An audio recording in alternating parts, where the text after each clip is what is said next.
The difference between a traveler versus a tourist is both noticeable and nuanced, because it's not just actions, but a philosophy. For travelers, the goals are much larger than simple amusement.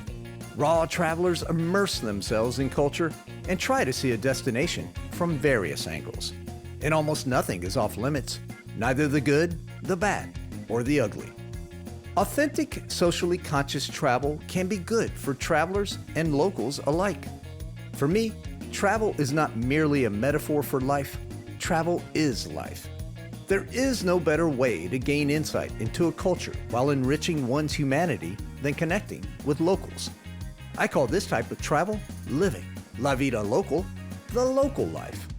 So grab some yerba mate because it's time for raw travel, living La Vida Local in Buenos Aires, Argentina.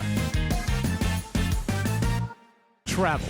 For some, it's a luxurious escape, or maybe an adrenaline-filled adventure.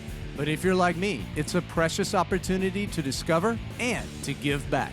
It's time to get real. It's time to get raw. It's time for raw travel.